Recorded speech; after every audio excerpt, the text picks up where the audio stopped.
ruim, Deus está alavancando o negócio do irmão. Tá entendendo? E eu vou colocar o áudio aqui também, né?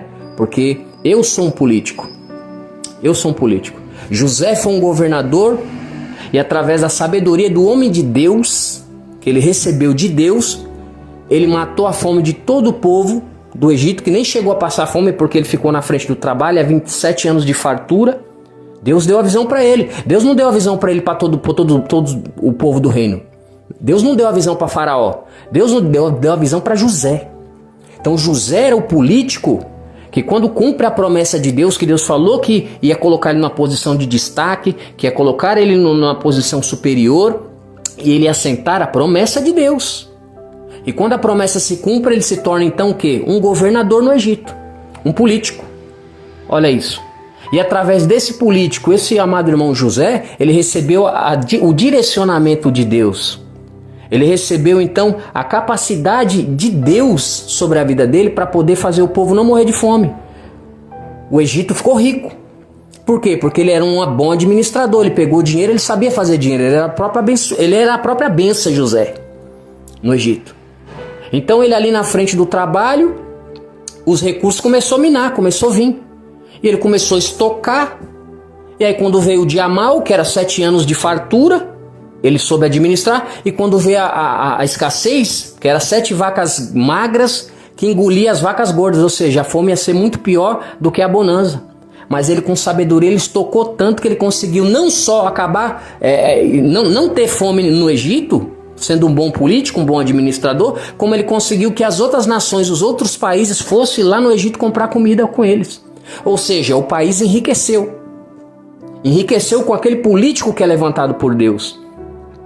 Então você precisa entender que o político ele tem que ser levantado por Deus. Há várias pautas de leis e tudo querendo destruir o evangelho, querendo fechar as igrejas, querendo modificar a palavra de Deus. Então o homem de Deus ele vai lutar pelas coisas de Deus. Porque se os de Deus não entra, o do diabo toma conta. Ai, apóstolo Nilton, mas já estamos nos fins dos tempos e tal. Irmão, só porque estamos nos fins dos tempos a gente vai deixar de ser crente? Vamos deixar de lutar pela verdade? Vamos deixar de ser justo? Vamos deixar de fazer as coisas certas? Não é assim.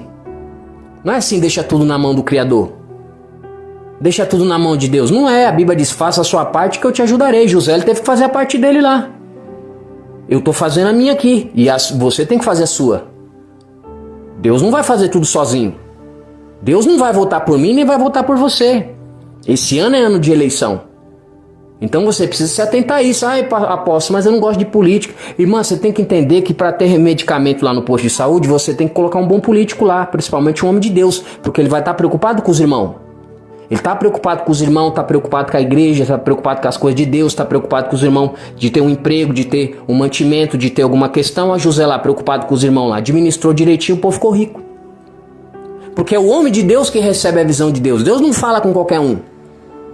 Deus não entrega o direcionamento, a vitória para qualquer um. É os escolhidos dele. E aí os escolhidos dele vêm com a sabedoria, vêm com a capacidade. Porque senão entra outro, não é nem que a pessoa é ruim ou que a pessoa não quer. A pessoa não sabe. Eu nunca vi alguém fazer uma coisa que não sabe fazer. Como é que a pessoa vai fazer um trabalho que não sabe fazer?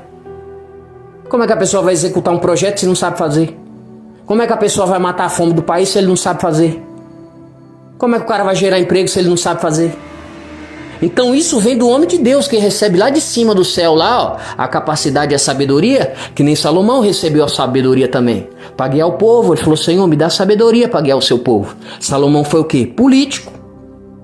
Político. E aí Deus deu sabedoria para ele guiar o povo, fazer as coisas tudo direitinho, e aí Deus se agradou. E o povo prosperou, e o povo venceu. Então para você vencer, para você prosperar, você tem que começar a votar nos irmãos, servo de Deus. Porque está lá em Romanos 13, a Bíblia diz, todos devem se sujeitar às autoridades governamentais, os políticos, porque não há autoridade que não venha de Deus. E quem está indo contra isso, está indo aquilo que Deus constituiu, trazendo para si grande condenação. Olha aí, se a pessoa é contra isso, não vota, que é muito pior, né? Ou vota num que não tem compromisso com Deus. Que não lê Bíblia, que não jejuma, que não consagra, que não santifica e não está preocupado com o povo, coisa de nada. Aí Salomão vai dizer, se o político ele é injusto, o povo sofre. Agora, se ele é um justo, se ele é correto, a nação prospera, a nação vence. Olha isso aí. Então isso é a palavra de Deus. A Bíblia diz que até por isso que a gente paga os nossos impostos. Está em Romanos capítulo 13. No Novo Testamento, a política foi levantada por Deus. Ah, apóstolo, mas falaram lá, eu vi uma irmã, uma serva de Deus, que falou que o irmão não podia entrar na política lá não, porque senão Deus ia tirar a vida dele, ia acontecer isso e aquilo. Eu acredito que a política não é para todo mundo. Porque se a pessoa já tem uma tendência à ganância, já tem uma tendência a ficar louco no dinheiro, louca no dinheiro, não pode ver nada, que já quer dar golpe no irmão, prejudicar, aí não pode. Não pode porque vai se corromper, vai estar uma porta muito larga para a pessoa se prejudicar muito mais.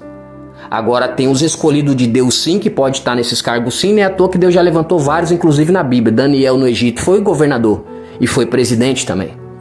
E tinha um espírito excelentíssimo, ele é até perseguido por conta disso, porque o rei não tinha nada que acusá-lo, que era um homem honesto, íntegro, decente, cheio do Espírito Santo de Deus e fazia as coisas tudo direitinho lá. E os outros já ficavam um pouco contra ele lá porque ele fazia as coisas direito. E não é de hoje que a gente sabe que aquele que está fazendo certo, ele já incomoda o outro que está fazendo errado. Claro que é, mas Deus dá vitória. Então você precisa se atentar que hoje é ano de eleição, porque se você não votar no servo de Deus, pode saber que os diabos já estão tramando para colocar os dele. E aí depois eles querem ensinar sexo para as crianças na escola, quer colocar banheiro unissex. Imagina você com a sua filhinha lá no banheiro, aí chega um marmanjão, com todo respeito, eu não sou homofóbico.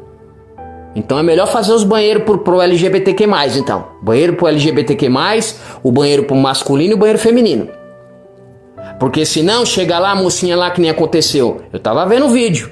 A mãe com a menininha com uns 4 aninhos, a mocinha, a bebê, e foi no banheiro. Aí daqui a pouco uma trans queria usar o banheiro. Ela falou, não, você não vai poder usar o banheiro, a minha filha tá aqui.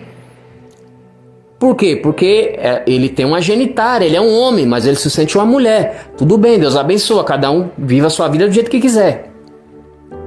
Só que aí a mocinha, a criancinha é obrigada, tá vendo a genitária do irmão lá, porque ele se sente uma mulher? É justo isso daí? É correto? Então é melhor abrir um projeto de lei para fazer o banheiro deles. Porque senão, de repente, até os pedófilos vai querer usar o banheiro das meninas. Vai falar, não, sou me sentindo uma menina de 12 anos. E ele é um marmanjão, aí ele vai ficar querendo mexer com as crianças lá? Ou vai querer um estuprador, vai querer ficar vendo as irmãs lá dentro do banheiro lá, banheiro feminino? Não, não dá.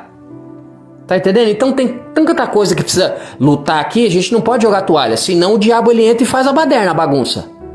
E aí de repente você tá lá, seu filho aprendendo sobre sexo lá, com 5, 6 anos na escola, aprendendo sobre sexo. Que história é essa? A criança tem que aprender as liçãozinhas e brincar com os coleguinhas, não tem que saber de sexo. Então isso é importantíssimo.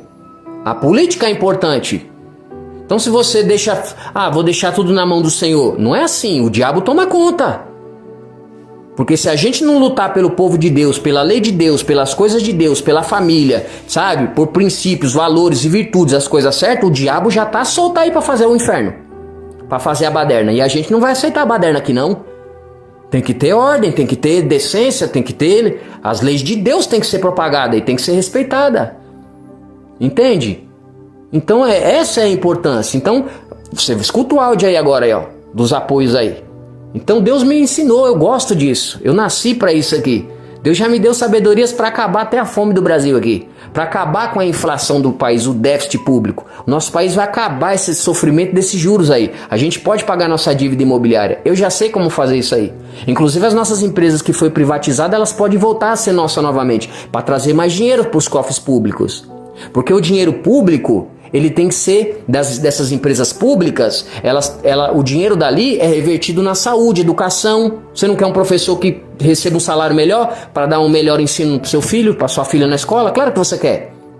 É a política que vai fazer isso. Agora, se a gente pega a empresa e dá para os empresários, para os ricos, o dinheiro vai ficar para eles, para a família deles. Eles vão ficar estocando o dinheiro. E aí vai faltar dinheiro nos cofres públicos. Então esse negócio de privatização, você diga não à privatização. Porque o dinheiro é do povo. A empresa é do povo. O dinheiro é do povo, é para gastar com o povo. Não é para gastar com o empresário, para ficar estocando o dinheiro lá, não. Então essas privatizações, é isso aí. Então, com todo respeito, é jogo do diabo. Porque como é que um dinheiro que vai beneficiar milhões de pessoas, eu vou pegar o dinheiro que vai beneficiar milhões de pessoas para dar para um grupo de pessoas, para uma família só? É justo isso daí? E a empresa foi criada com o quê? Com o dinheiro público, com o seu dinheiro, com o meu dinheiro, com os nossos impostos.